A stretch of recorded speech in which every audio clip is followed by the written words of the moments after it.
the Ryzen 3 2200g APU. When the latest Ryzen APU released and so many websites quickly declared them the best option for budget gaming, my initial reaction was that of skepticism. While I understand that budget-oriented is as relative as a term as it gets, I failed to see how a new CPU that required a new motherboard and some of the most expensive RAM currently available could be considered anything close to a budget choice. And then, YouTube started talking about it. People I follow, people whose opinions I trust. After hearing so much about this thing, I gave up. I took my Patreon savings and decided to find the truth for myself. And after weeks of testing this thing, I am surprised for many reasons, but I'm getting way ahead of myself. Let's talk hardware. If you're out of the loop and have no idea what we're talking about, AMD recently released a new series of Ryzen APUs, or Accelerated Processing Units, which is the marketing term they use for CPUs that come packed with their own integrated GPUs. Whoa, a CPU and a GPU on a single chip. What an innovative concept that I definitely have never heard before. Well, from a purely architectural and pedantic point of view, this is basically the same as what Intel does with any CPU that has an Intel HD. What is really getting people's attention is that these integrated GPUs are using the Vega architecture, which can put them at the level of some dedicated GPUs and way over what can be done with any Intel HD I am familiar with. This little guy in particular is the cheapest of the bunch. The Ryzen 3 2200G is only $100 or euros, and only here should be in quotations because of course you're going to need a couple of other things to make it work. Let me share some of my own experiences building a Ryzen PC. First, integrated GPU performance relies a lot on the speed of RAM. Most of the tests I have seen for this use 3200 MHz. But the price for that dual channel kit of those, I think, challenges almost any interpretation of budget-oriented. So I ended up with these two sticks of DDR4 2400 MHz for about 82 euros. And then there's the motherboard. Ryzen CPUs use the newish AM4 socket, and the cheapest AM4 motherboard available in my local Amazon was the ASRock A320M DGS for about 50 euros. However, be warned that this uses the A350 chipset, so this one will not allow any overclocking. If you want to overclock, you will need something with at least the B350 chipset, the cheapest being the ASRock AB350M, but that has no video ports, so it does not work with integrated GPUs, so we end up with the ASRock AB350M HDV. So if you want to overclock the Vega GPU, it is going to be at least 15 euros more, and I will get back to overclocking in a second, because it turns out if you're buying this set of components at the time of writing, you will not be able to use them because these motherboards are not compatible with the latest Ryzen APUs until you update the BIOS, which you can't do because you have no CPU to boot with. So you end up contacting AMD support and they can lend you an older APU, wait for it to get to you, update the BIOS, and now you're ready to get started with gaming at high frame rates, right? Wrong! Everyone keeps saying how the 2200G can do such amazing overclocks even on the stock cooler, so I got the motherboard that can overclock, but I can't get the GPU to go anywhere beyond stock no matter what voltage I choose. It always crashes. Am I doing something wrong? No, seriously, send me an email if I'm doing something wrong. I have been testing for days and with all sorts of voltage combinations, and I can't believe how much time and money I have invested in this video. Why? Right. So I still got to try with better cooling before I'm sure that I lost the silicon lottery, but for the moment I'm going to use the stock speeds. The one thing I did was assign 2 gigs of RAM to VRAM for the APU, following the awkward, complicated process that you're seeing on the screen right now. And then I picked 3 of the most GPU intensive games that I have tweaked on this channel and got to work. First we have the good old Assassin's Creed Origins benchmark on the lowest settings and 720p. Surprisingly, it managed to maintain an average of around 30 FPS, which is really good. As I said, way over any integrated GPU that comes from Intel. Good start. Then another game that I have never successfully run on any integrated GPU until now. Nier Automata on 720 and with global illumination disabled using the far mode from the video in the corner, and it managed to maintain between 30 and 50 FPS. Okay, this one surprised me really good. This game is a performance disaster on most old entry-level GPUs, and this integrated GPU runs it very well.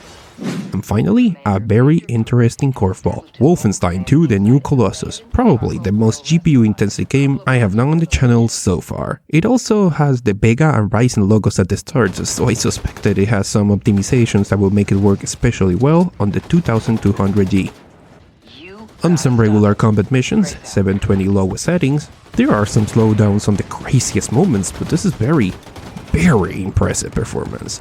More impressive is the fact that I have not tweaked the game at all. If I disable shadows using the tweak from the video in the corner, not only are the drops gone, but performance climbs to some of the highest numbers I have ever seen in this game. Whoa!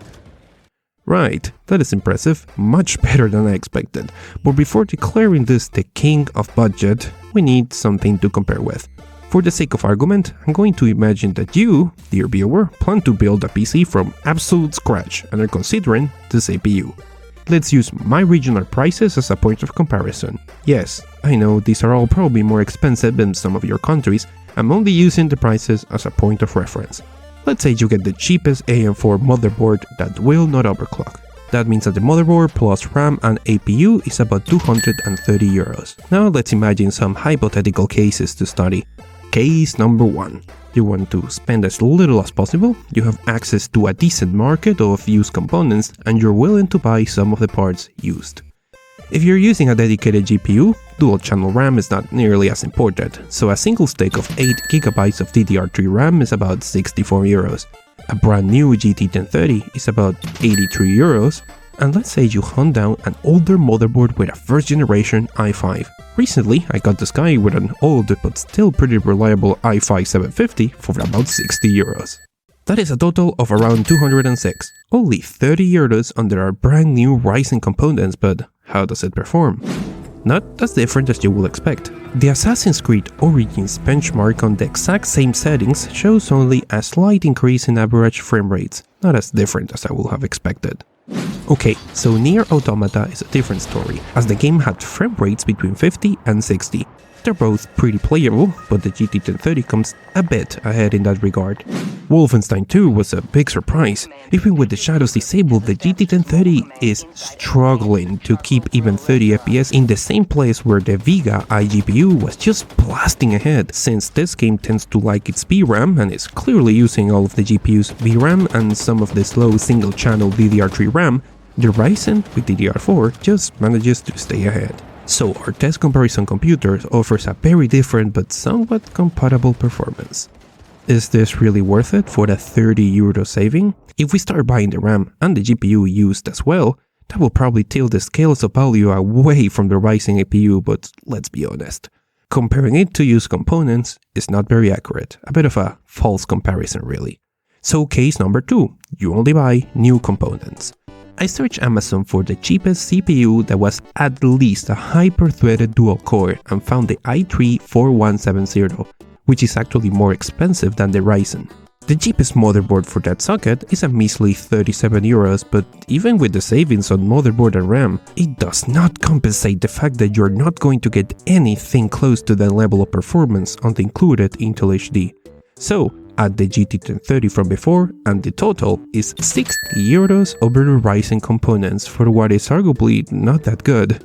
Especially when you consider that both the i5 750 and the new i3 are going to bottleneck some games really quickly, really soon. While all that the Ryzen system needs to do to upgrade in the near future is, well, add an external GPU. Which finally takes me to the conclusion. Is the Ryzen 2200G the budget king everyone is so hyped about? If you already own a lot of DDR3 RAM and are willing to buy used, it is still a tempting choice. Hopefully, as the platform matures, building a Ryzen PC will not be such a hassle, and if RAM prices drop a bit, hopefully, please drop, the scale will turn more in their favor. If you're starting completely from scratch and you're only going to buy new components, yes, this is the best choice for the money.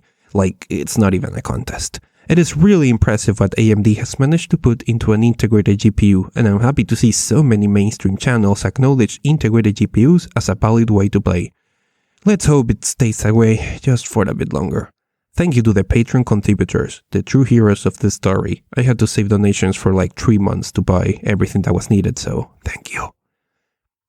Wait, actually, before you go, what is up with all these places going, oh, the Ryzen APUs are here to save budget gamers from the cryptocurrency craziness? Like, the closest there is to these APUs is the GT1030, and the heaviest effect of the cryptocurrency mining was felt in the price of everything from the GTX 1050 and up.